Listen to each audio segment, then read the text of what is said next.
2021년 9월 11일 토요일입니다. 오늘도 예배 자리에 오신 모든 분들 주님의 이름으로 환영합니다. 기도하고 예배 시작합니다. 하나님 감사합니다. 오늘 토요일 아침에 또 하나님 앞에 귀한 예배 올려드립니다. 하나님 예배 속에 주님 만나는 시간 되기 원합니다. 하나님 우리 사랑하는 성도들 그 심령 가운데 주께서 친히 찾아와 주셔서 하나님 살아계신 하나님 그 성경 역사 속에 그 하나님이 우리의 현재 하나님이심을 우리의 삶 가운데 우리가 체험할 수 있도록 은혜 내려주시고 도와주시옵소서. 예수님의 이름으로 기도합니다. 아멘. 찬송가 318장 다같이 찬송 올려드리겠습니다.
하나님의 말씀 열왕기하 24장 8절에서 20절 말씀 보겠습니다. 여호야긴이 왕이 될 때에 나이가 18세라 예루살렘에서 석 달간 다스리니라. 그의 어머니의 이름은 느으스다요 예루살렘 엘라단의 딸이더라. 여호야긴이 그의 아버지의 모든 행위를 따라서 여호와께서 보시기에 악을 행하였더라. 그때 바벨론의 왕 느부갓네살의 신복들이 예루살렘에 올라와서 그 성을 에워싸니라. 그의 신복들이 에워쌀 때에 바벨론의 왕 느부갓네살도 그 성에 이르니 유다의 왕 여호야긴이 그의 어머니와 신복과 지도자들과 내시들과 함께 바벨론 왕에게 나아가매 왕이 잡으니 때는 바벨론의 왕 8째 해이라. 그가 여호와의 성전의 모든 보물과 왕궁 보물을 집어내고 또 이스라엘의 왕 솔로몬이 만든 것 곧 여호와의 성전의 금그릇을 다 파괴하였으니 여호와의 말씀과 같이 되었더라.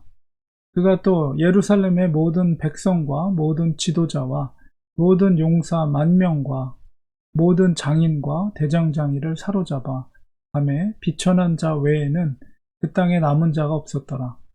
그가 여호야긴을 바벨론으로 사로잡아 가고 왕의 어머니와 왕의 아내들과 내시들과 나라의 권세 있는 자도 예루살렘에서 바벨론으로 사로잡아 가고 또 용사 7,000명과 장인과 대장장이 1,000명 곧 용감하여 싸움을 할 만한 모든 자들을 바벨론 왕이 바벨론으로 사로잡아가고, 바벨론 왕이 또 여호야긴의 숙부 마따니아를 대신하여 왕으로 삼고 그의 이름을 고쳐 시드기야라 하였더라. 시드기야가 왕이 될 때에 나이가 21세라. 예루살렘에서 11년간 다스리니라. 그의 어머니의 이름은 하무다리요 림나인 예레미야의 딸이더라. 그가 여호야김의 모든 행위를 따라 여호와 보시기에 악을 행한지라. 여호와께서 예루살렘과 유다를 진노하심이 그들을 그 앞에서 쫓아내실 때까지 이르렀더라. 시드기야가 바벨론 왕을 배반하니라.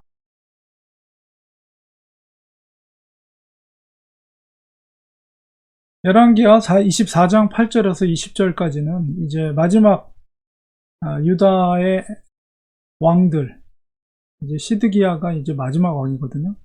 유다의 모든 이제 국군이 다 끝나고 드디어 바벨론에 의해서 포로로, 그러니까 오늘 본문 속에 나타난 포로로 잡혀가는 것은 제2차 포로입니다.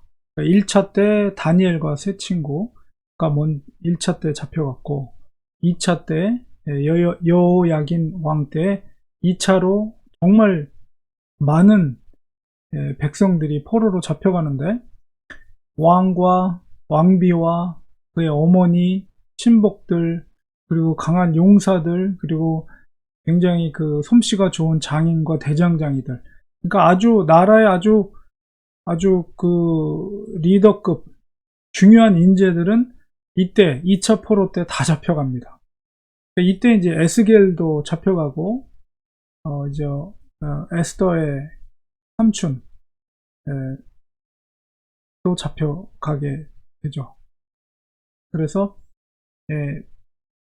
거의 뭐 이때 유다가 멸망당한 거나 마찬가지입니다. 그리고 이제 솔로몬 궁전에 있었던 모든 창고에 있었던 그 귀중한 그런 도구들이 다 이제 그때 빼앗겨 가게 됩니다. 그리고 이제 아주 천한 사람들, 능력이 없는 사람들, 그런 사람들만 남게 되고, 거기에 이제 새로운 왕을 세우게 되는데, 연대기를 보면 이제 지금 여호야긴이 잡혀가는 거죠. 여호야긴은 요시야 왕의 손자입니다. 요시야 왕의 손자로서 이제 마지막 왕이고, 대신에 이제 요시야 왕의 셋째 아들이었던 시드기야를 대신 왕으로 세우고, 사실 뭐 남아있는 백성들이 능력이 없는 백성들만 남아있는 상태에서 이제 느부갓네살 왕이 여호야긴을 포로로 잡아가면서 시드기야, 그러니까는 삼촌이죠, 삼촌을, 시드기야를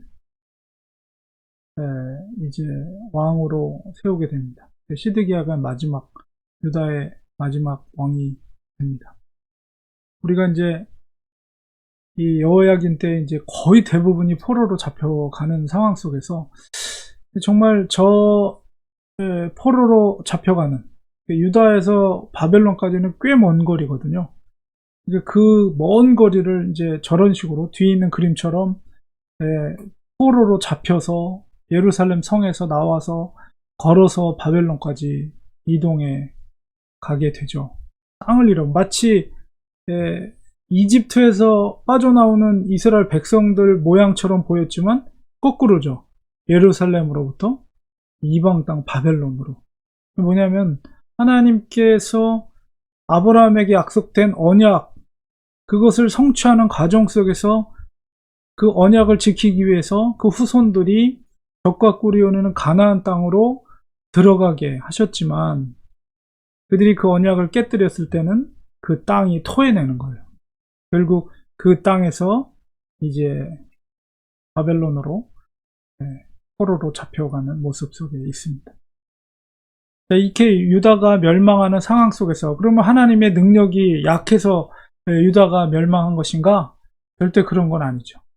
오늘 말씀 속에서도 보면 하나님의 말씀대로 되었다 이렇게 기록하고 있습니다. 그것은 하나님께서 계속해서 하나님의 선지자를 통해서 그들이 심판을 경고했고 그것은 그들이 회개하고 돌아올 것을 촉구하는 하나님의 음성이었습니다. 그들을 향한. 그런데 그들이 듣지 않았죠. 결국 언약을 끝까지 돌이키지 않고 듣지 않은 결과가 그 땅에서부터 토해냄을 당하는 결론을 맞이하게 됐다. 저런 상황 속에 있을 때 만약에 우리가 저 포로로 바벨론으로 쫓겨가는, 포로로 잡혀가는 그런 신세였다고 우리가 역으로 생각할 때 과연 우리는 어떤 태도를 가져야 될 것인가? 여전히 그 속에는 하나님의 남아있는 자들, 하나님을 섬기는 자들이 있어요. 에스겔과 같은, 에스더와 같은, 모르드게 같은 하나님의 사람들이 있거든요. 바벨론에서 70년 동안 포로 생활을 한다 할지라도 끝까지 그 이방 땅에서 정말 믿음을 지키는 다니엘과 같은, 그러니까 하나님의 사람들은 여전히 나라 땅을 빼앗겼지만 그곳 타국에서도 하나님을 향해 창을 열고 기도하는 하나님의 의인들이 있다는 거죠. 우리가 만약에 포로로 잡혀간다, 그런 상황 속 얼마나 기가 막히겠어요. 내가 자라온 땅, 내가 태어난 땅, 하나님이 약속한 그 땅, 가고 싶어도 갈 수 없고 이제 먼 타국 땅으로 가서 살아야 될 수밖에 없는 그런, 정말 그런 가슴 아픈 현실 속에 있을 때라도 의인은 믿음으로 사는 것입니다. 비록 포로로 잡혀왔다 할지라도 그 속에 남아있는 자, 하나님은 남아있는 그루터기라고 계속 말씀하시죠. 하나님은 70년 포로기를 마치고 다시 돌아올 것을 하나님께서 약속하고 계시죠. 그래서 70년 동안 포로 생활을 하면서 바로 이 역사를 기술하고 있는 것입니다. 우리는 끝까지 믿음을 지켜야 돼요. 비록 나라를 빼앗겼다고 하더라도 선왕들의 잘못으로 앞에 조상들의 불신으로 말미암아 나라를 빼앗겼다 할지라도 끝까지 믿음을 지키고, 비록 우리가 바벨론에서 70년 동안 살다 그 땅에서 죽는 한이 있더라도 하나님 앞에 믿음을 지켰던 자는 하나님이 그 인생을 축복해 주십니다. 그와 같이 우리들도 비록 이런 고통스러운 상황 속에 처해진다 할지라도 믿음을 지키는, 그 속에서라도 하나님을 신실하게 믿고 하나님을 향해 다니엘처럼 기도하는 하나님의 사람들 되기를 소망합니다. 기도하겠습니다. 하나님 아버지, 유다의 멸망이 도래했습니다. 왕도 나라를 공을 비우고 바벨론으로, 그의 신하들도 그의 군인들도 많은 기술자들도 다 고향 땅을 떠나 머나먼 타국 바벨론으로 그들이 포로로 잡혀가게 됩니다. 나라는 빼앗겨 더 이상 갈 수 없는 땅이 되었지만, 그러나 그 속에서라도 하나님을 공경하고 하나님을 믿고 신뢰하는 하나님의 믿음의 사람들이 있었습니다. 다니엘처럼, 에스겔처럼, 느헤미야처럼 우리들도 정말 어려운 상황 속에 있을지라도 끝까지 믿음을 지키는 저희들이 되게 하여 주시옵소서. 예수님의 이름으로 기도합니다. 아멘. 이 시간에 함께 기도하겠습니다. 사실 우리가 코로나 때문에 많은 어려움을 당하고 있죠. 정말 전 세계적인 코로나로 인해서 매일 뉴스에 나오는 것은, 특별히 한국 뉴스 보면 몇 명 확진됐다, 4단계가 몇 주가 연기됐다, 이런 소식들, 그 다음에 그 작은 가게를 운영하는 사람들이 너무 힘들고 많은 빚을 져가지고 고통스러워하는 그런 모습, 이런 거를 보면서 이 코로나라는 질병으로 인해서 정말 이 세상이 어떻게 이렇게 될 수 있는가 할 정도로 정말 놀라운 그 변화 속에 우리가 지금 살아가고 있고, 또 이러한 그 질병으로 인해서 격리하고 서로 대면하지 못하고 이런 것들이 정말 오랫동안 지속이 되니까 많은 사람들에게 이제 굉장한 압박감으로 참 힘든 하루하루를 보내고 있습니다. 그런데 우리가 역사 속에서 사실 이런 고통보다도 더 괴로웠던 이스라엘의 역사를 보게 됩니다. 고향 땅을 강제적으로, 우리가 미국에 오게 된 거는 강제적으로 온 게 아니잖아요. 우리가 스스로 선택해서 뭔가 좀 더 좋은 여건 속에서 살기 위해서 이민을 선택한 거지만, 이스라엘 백성들은 그것도 아니고 포로로 얼마나 힘들겠어요. 우리가 과거의 역사나 지금 현재 그 코로나의 상황이나 다 힘들고 어렵지만, 그러나 그 속에서도 하나님은 믿음의 사람들을 찾고 계신다는 사실. 오늘 기도할 때 하나님, 힘들고 어렵지만 우리의 믿음이 끝까지 변질되지 않게 하시고 게을러지지 않게 하시고, 주님을 어떤 상황 속에서라도, 어떤 시대 속에서라도 주님을 신실하게 다니엘처럼 믿고 뜻대로 사는 저희들이 되게 하여 주시옵소서 기도하기 원합니다. 또 이런 시기에 우리 렌추아니 교회가 정말 하나님 앞에 인정받는 교회가 되게 하여 주시옵소서. 인간의 눈으로가 아니라 정말 하나님의 시선을 우리가 인식하면서 믿음의 삶을 살게 하여 주시옵소서. 이런 기도 드리기 원합니다. 내일 또 우리 이승욱 선교사님 오셔서 말씀 증거해 주시고, 또 예배 후에 또 서로 대화하는 시간을 가지려고 합니다. 그 코로나로 힘들지만 그래도 선교사님을 이제 언제 또 뵐지 모르거든요. 이제 2주 후에 이제 아스완으로 다시 들어가시는데 언제 뵐지 몰라서 선교에 대해서 질의 응답, 궁금한 것들 질문하고 답하고 서로 선교에 대해서 나누는 시간을 가지려고 합니다. 그래서 참석하실 수 있는 분들은 예배 끝나고 좋은 시간 같이 갖기를 원합니다. 이 시간에 우리 이승욱 선교사님을 위해서 기도해 주시고, 또 우리가 기도로 후원하고 있는 선교사님, 다른 선교사님들 위해서도 우리 합심해서 이 시간 기도하고, 내일 예배를 위해서 함께 기도하고, 또 오늘 또 전도를 위해서도 중보 기도해 주시면 고맙겠습니다. 이 시간에 함께 기도하겠습니다.